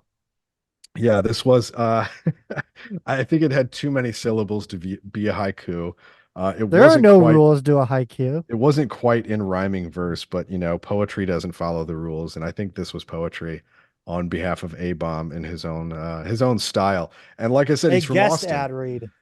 He's from Austin, Texas. He's a salsa snob, as he should be.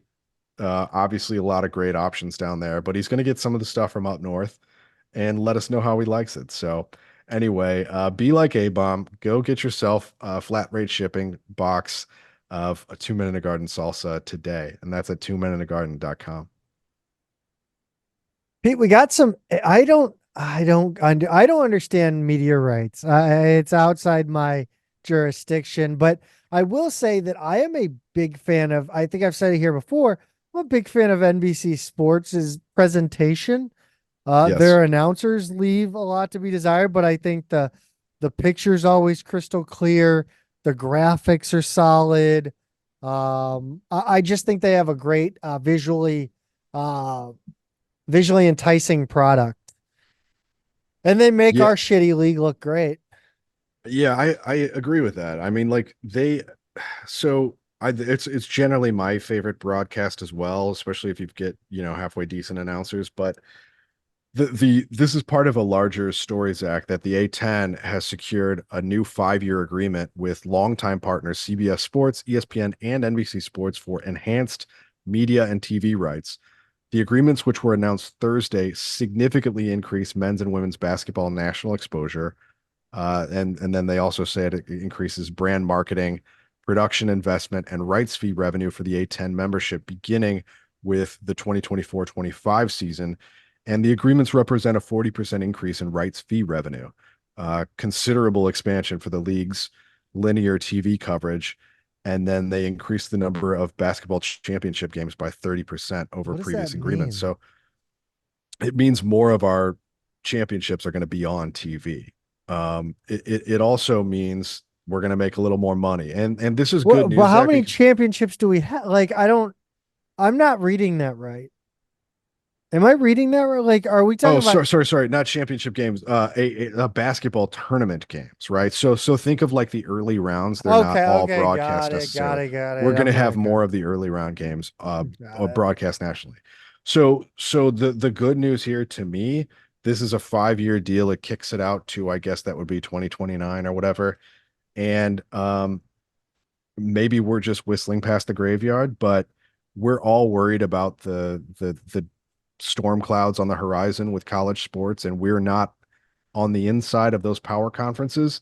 This is at least something, right? This guarantees that we're on TV. We're not on something crappy like Flow Sports, or some other unwatchable, unjustly highly priced streaming platform. This kind of keeps us both on ESPN Plus and on some national. It gives us more national network games, keeps the revenue flowing. So this is all good news to me as far as I'm concerned. It's what the A10 needed to do heading into very uncertain times in college sports. So thumbs up for me. Uh, Pete, the 2024 Billiken Hall of Fame class was announced, and we've once again been snubbed by by the Academy. I think ours is going to be, it's going to be a while. Yeah. But it's someday, Hopefully it's Zach, not someday. posthumous for you.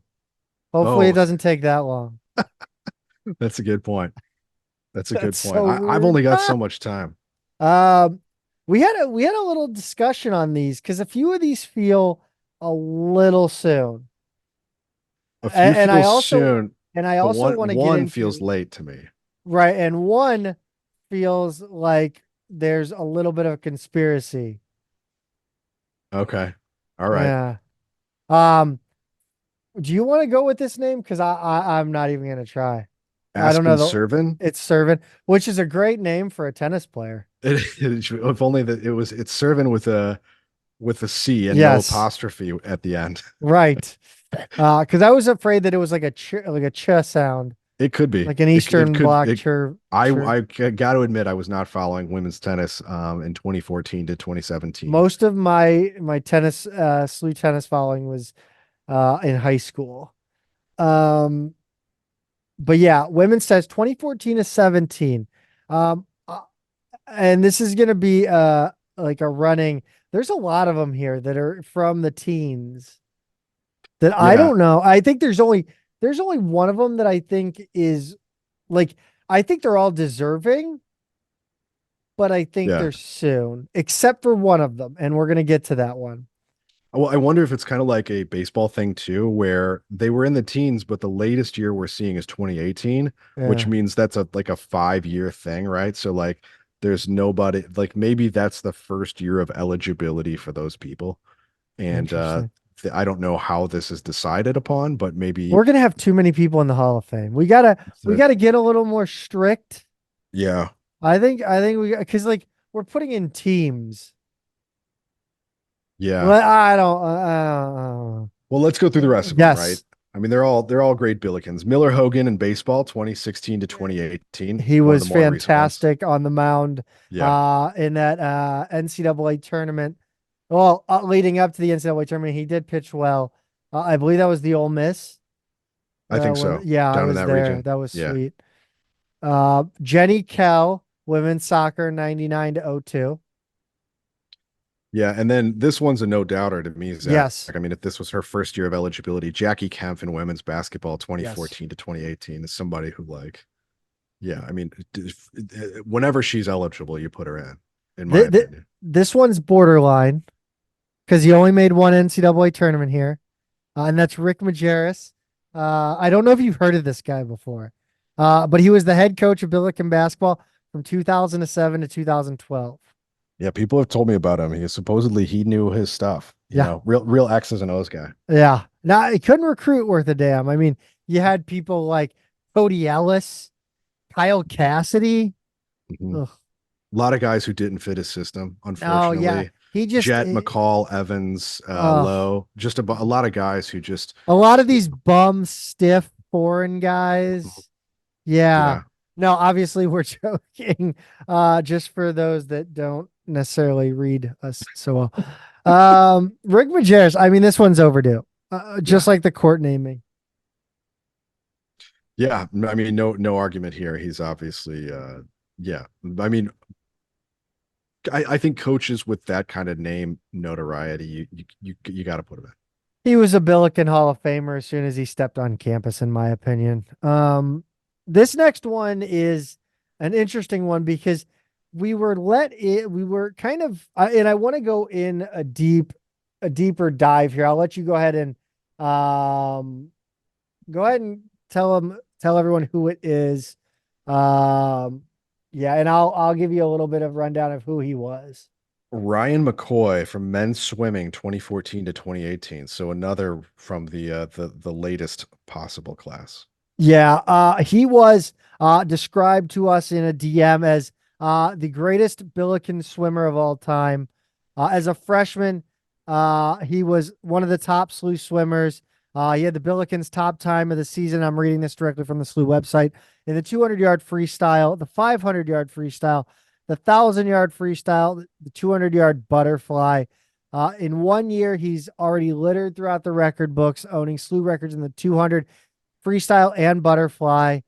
Fourth all-time in the 100-yard butterfly, fifth all-time in the 1,000-yard freestyle, and sixth all-time in the 100-yard freestyle. As a sophomore, he set the school record in the 100, the 200, the 500 freestyle, 100 butterfly. He swam on the record-setting 800-yard freestyle relay. He won the Atlantic 10 championship in the 400 free and the 100-yard free. He was the first Billiken to qualify for the U.S. Olympic swimming trials, earning a spot in the 200-yard freestyle and the 100 butterfly. He is a junior. He cemented himself as one of the top swimmers in SLU history. He had SLU's top time of the season in the 50, 100, 200, and 500 free. And he set a SLU record with 46.97 in the 100-yard fly. He was, as it was described to us, one of the best of all time. Yeah, he also called him a total beast and represented us in the Olympic trials. So that's like, Yeah. look, I mean, like if you're the best ever in a program, even if it's not our most decorated program, No, yeah, like you get let it, you get in. you get in. Alex Nickel, softball, 14-17. Yeah, and now this one, Zach, this is the one that I think is way too late. Yeah. Tim Ream, men's soccer, 2006 to 2009. Ream is a beloved player at Fulham in the highest division of Yeah. English soccer, the Premier League, the greatest league in the world. And he has not just held his own, but become, I mean, he's captain, wearing the captain's armband there quite I a would bit. imagine. Yeah. National team player. I mean, like World Cup, one of Olympia. I mean, he might have been one of Olympian the now. most decorated slew players of the modern era, if not all time. I mean, he's just put together, I think, way beyond what anybody would have expected, and his career just keeps getting better. And He's the Jordan Goodwin of SLU men's soccer, because I, like I I I don't like that comparison at all, but go ahead. no, I think my point is like Tim Ream was a very good college soccer player. He was a really really good college soccer player, but he made his career in the pros. Like it was very much the similar to the Jay Demerit story, except Tim Ream's career went way higher, way longer. Yeah, okay. That he went to like he played 3 years in college. People don't play 3 to 4 years in college, and then go play in the Premier League. They don't. Right. There's not a lot of people that do that. I mean, I'm thinking of, Tim Ream, and my next is Jay Demerit, and I got nobody else. Yeah, so when you look at the Premier League, those guys are from all over the world, and most of them have been tracked through the highest levels of club soccer since they were children. Y- when you're in U.S. college soccer, you're a very Like good soccer drinking player, but juice this is box probably children. right. Yeah, no, yeah, I mean like a number not ending in teen in a lot of cases. Yes. A lot of those guys, single digit age kids, are in the youth programs of major clubs and academies, and that's when you're playing 4 years of college soccer. That's not you, right? Like that's you're a good soccer player, had yourself a nice career, and start thinking about what your profession's going to be, kind of thing. In most cases, if you're playing 4 years of college soccer, Or you so head to the MLS. he's one of those guys who is just, and we do have a few of those on the national team. But like our keeper, but he Yeah. has just defied all expectations. He has continued to get better with age, which is amazing. And I think he's now 36, which Mhm. sounds right. If I graduated in '05 and he was '09 and I'm 40. So, I guess he would have graduated in 10, right? If he played soccer in '09. But regardless, um, just amazing. So, the career he's put together. And by the way, if anyone within the sound of our voice can connect us to Tim Ream, I think he's Please. he's maybe my number one get for Yeah. for I interviews. might I may have to track him down at that game. Yeah, and by the way, he like co-hosts a podcast on the Men in Blazers network now. So Yeah. he's comfortable on mic. He's got a setup. So anyway, big Reem fam over here. Was he Chaminade? No, Oh, no. Wasn't he St. Charles, one of the St. Charles schools? was he Duchenne? Um, or was he Dominic, St. Dominic. Dominic? He was Yeah, Dominic because there because were two Dominic players on right. the national team. It was Reem and Sargent. That's That's right. right. Right. Soccer adjacent, Tom Strunk, Men's Soccer Distinguished Alumni Award. He's the Chief Financial Officer of Worldwide Technology. You might have heard of that company, Pete. Yeah. Yeah, they have some slew connections. And then we've also got Joe Conrad, who's getting the Bauman Sportsmanship Award. Conspiracy. He's the chairman of the board of trustees at SLU. And then Zach, two teams are getting the Bob Burns Award, which is the team recognition. Yes, 2006 women's soccer, and then 2011 and 12 men's basketball. Yes, folks, as we tweeted out, Grandy Glaze is a Billiken Hall of Famer. I love that so much. It's just that I, made I love I, that that's what that your tweet was because I think of that team and I think of being in Columbus for those games. I yes, think of Majerus and Conklin crying in the I post think game of meeting interviews. Mark Titus and getting a book signed. I mean like so that team to me was like a truly special thing and so close to being like the next level of greatness. And your first reaction is Randy Glaze is a Billiken Hall of Famer, and that kills me. Um, yeah, I just want to go on record that um, if St. Louis University puts what would it be 12-13 and 13-14 or 14-15? Yeah, No, it either was the yeah, either 12, of the 13, and 14. yes 12-13 or 13-14. If that team goes into the Billiken Hall of Fame, I am imploring anyone at St. Louis University to leave Austin McBroom out of the Hall of Fame. This is not petty. This is not some vendetta. This is purely to not put a scam artist alleged in the Billiken Hall of Fame. Like I realize that it's not the most sacred Hall of Fame out there. Like Grandy Glaze, okay. Like he's done nothing to hurt anybody. He's just kind of a like taking an oddball path in life. Right. Austin McBroom has defrauded many people allegedly. He has defrauded millions allegedly. Um, he should never grace the halls of the Billiken Hall of Fame. And that's all I'm going to say. Well said. Yep. Pete, women's basketball, quietly, this team has taken a turn uh, in the wrong direction. It started with the injury to Julia Martinez and has continued. But first, we need to talk about a Post-Dispatch article by Stu Durando on the 14th of December, in which it was revealed that Rebecca Tillett's son, Jack Tillett, has a complicated condition that falls under what's called pandas category. Pete, you're going to have to explain this one to me because Yeah, I'm completely lost. right. So this ran on STL Today and in the Post Dispatch on December 14th. So Jack, her son, it's an unusual condition, and PANDAS stands for Pediatric Acute Onset Neuropsychiatric Disorders Associated with Streptococcus. So basically, that's a really long, complicated way of saying that strep is an infection from strep is what sets this off. And it leads to things like fatigue, anxiety, obsessive compulsive disorder, lack of What the appetite. hell? I know it's really weird. So it's a neuropsychiatric disorder. And yeah, the fact that you get it from a strep infection is like learning about this to me has been really eye-opening. And I think Guess SLU I'll both stop making seasons out.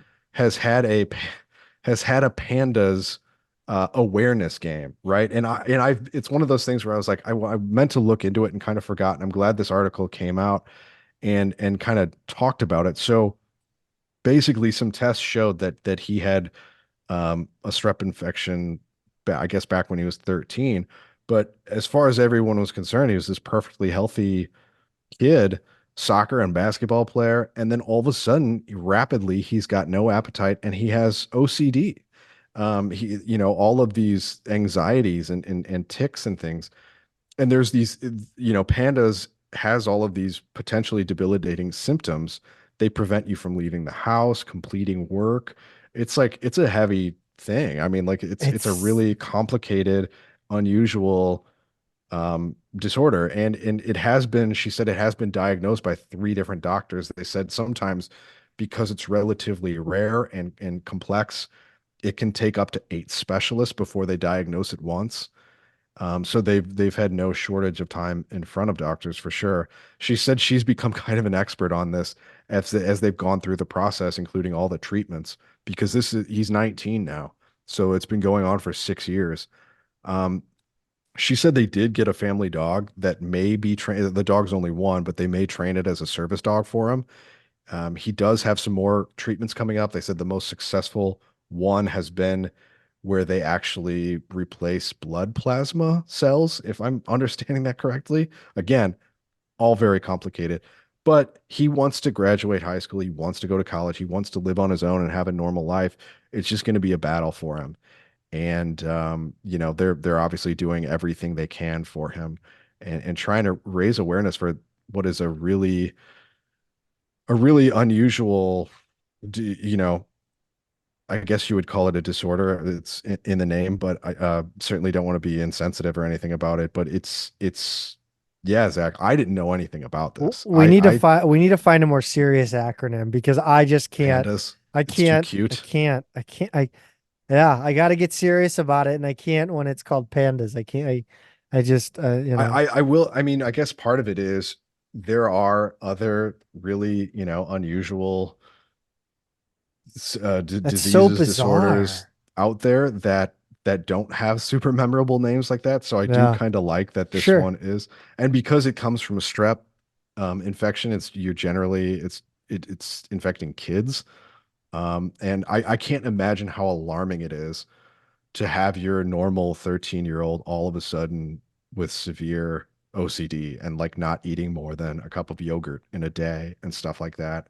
And yeah, it's really jarring. And I'm sorry that they're all going through that, especially him. And hopefully that some of these upcoming treatments start to take and really get him going in a direction to where he can have a more well-rounded, healthy life. Man, I know. Yeah. You never know what people are dealing with in their personal lives, I gotta say. I really wish we were going to talk about a women's basketball win after going through all that. Unfortunately, the Billikens dropped a 33-point game against or at University of Wisconsin Green Bay. I guess they just go by Green Bay now. They're the Yeah. Phoenix. Saturday the 16th. Pete, why don't you run us down this one? Because I don't think either of us had the bandwidth to catch this one. No, Green Bay, I wasn't able to catch it. They're a good team. They came in number 37 in the net rankings. They So always have a decent women's team, I it's a think. tough road game. It really is. They should win their league this year. They got out to a 25-8 lead after the first quarter and never looked back. They outscored SLU in all 4 quarters. McMakin led SLU with 11 points and Gray had 10. But SLU shot just 36% from the field, 29% from three, 61% from the line. I wrote when they're off, but a lot of this has to do with Green Bay's defense. Um, they're a good team, but when this team is only shooting 61 from the free throw line, that's not a good sign because they're normally lethal from there. Um, Memorable name here, Zach, Natalie McNeil, a SLU transfer who's at Green Bay now. 10 points, 6 rebounds, 4 assists, and a steal, and I guess what you would call a revenge game. So pretty good performance from her. She was I guess a Lisa Stone player originally. But yeah, Green Bay was 55% from the field, 90% from the line. They also out rebounded SLU by 8. So this is one where they were just the better team. and played like it.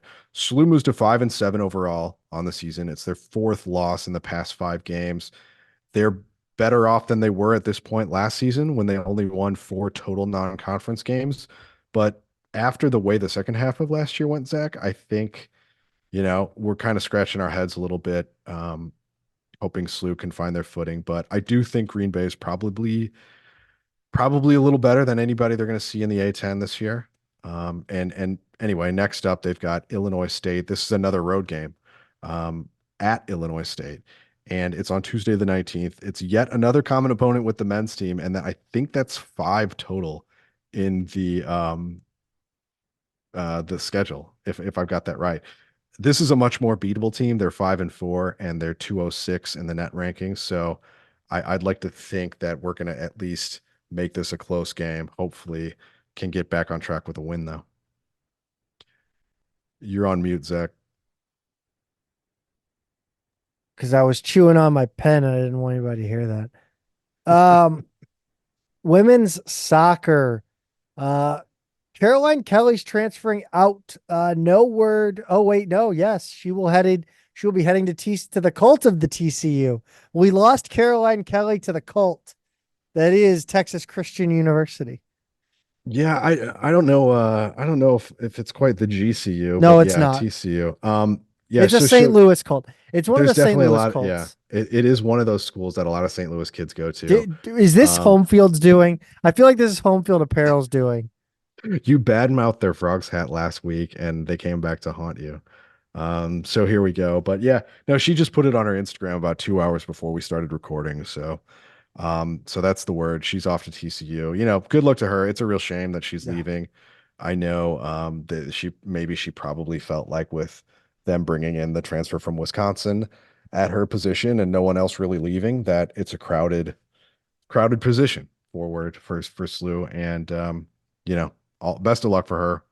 She had a nice career here. I wish she would have finished, but I guess that's the Yeah. breaks. I mean, like, again, you're looking at she was a senior. She had 5 seasons here with one injury season, I believe, right? And she's gonna have a I think chance to, Yeah, I don't know if she had an injury. I think she would have been a COVID bonus year with their yeah. freshman year. Yeah, Well, either way, I mean, she played 4 seasons here. Like, yeah, you can't at that point. You got that was the reason to come here, right? Was to play 4 seasons, and she's done that, and now she's gonna go in and try her hand at a big time school, and I have no doubt that she will um be a big time contributor down there. yeah, for sure, for sure. So best of luck to her. Big win for the Suns tonight, by the way. Well, not a big win, but they won. And Goodwin had 6 points in 20 minutes, 8 rebounds. Nice. And we Yeah. also, Zach, have the baseball schedule that was just released. Yes, it is. Pete, do you want to run it down? Yeah, let's do it. So they start the season this year in Port Hammond, Florida. They're going to be playing St. Thomas, Must be Maine, nice. and Illinois State down there. Yeah, Hendo was on halftime the other day and said, "Come visit, come watch." He wants all the fans they can get down there. Hey, Then the yeah, hook me up with a flight, Hendo, and I'll be there. yeah, Get me for on the sure. team charter. They'll face Western Illinois for a series in Millington, Tennessee, before they head to SIUE for a game. And then 4 straight non-conference series at SLU after that. Lemoyne, Western Illinois again, Loyola Marymount, Missouri State. They play a series at the other SLU in Louisiana before a game at We're not Tulane. giving him that. It's Sela. Sela, It is yeah. Sela. Other home games and series this season, they'll bring in Cincinnati, Rhode Island, SIUE, Southern Indiana, Davidson, George Mason, Lindenwood, and Dayton. And then on the road, they'll take on Kansas, St. Joe's, Fordham, Lindenwood, George Washington, Butler, and UMass. That Kansas game, they've played Kansas at Kansas a couple times now. That was one of them back like early baseball, early ESPN Plus, where you Okay. could catch one Like I Yeah. remember that being really the one of those that you could catch. I like the Cincinnati one. I really liked Cincinnati. Was it? I think Cincinnati's baseball setup. Their setup is very, very compact, isn't it? Yeah. Yeah. It's a Yeah, I great liked setup. that. Yeah. I may have to. When is that? Is that a weekend? That's a weeknight game, isn't it? It's a home game though. It's at SLU. Oh shit. Damn Yeah. it. Yeah, that's why I was saying I hope they have a return at Cincinnati Yes. because We'll yeah, do that's that next year. literally across the street from where my daughter goes to preschool. So that's Yes. easy. We will do that. Track and field. Caroline Bell, freshman sprinter from Brownsburg, Indiana, uh, diagnosed with thyroid cancer in January 2023 in the middle of her high school basketball season at Bishop Chatterd in Sure. Indianapolis. Yeah. Um, I bet they have a sweet basketball gym though, for sure. They all Indiana do. high school basketball. She had surgery to remove her thyroid gland and missed a state semifinal game. She's studying neuroscience in hopes of embarking on a career researching cures for brain diseases. And she's running. I mean, Yeah. that's impressive. Yeah, I know. I caught wind of her story. I don't remember what brought it to my attention in the past week, and I just threw it in the notes here just to kind of highlight again.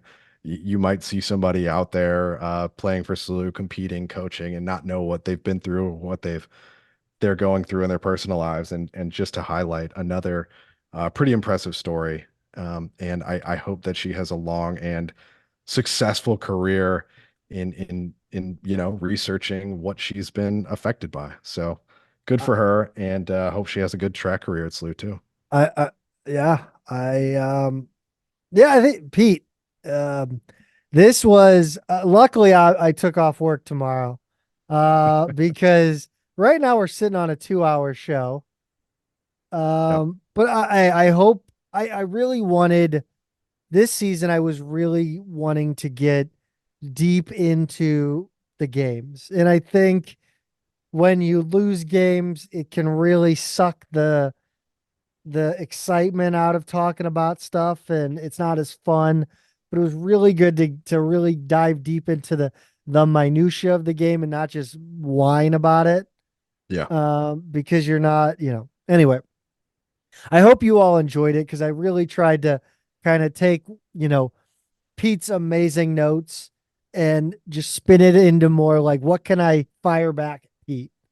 And I hope people enjoyed that. And yeah, thank you all for listening. Don't forget to comment. If anything we talked about piques your interest, anything we didn't talk about that you think we need to talk about.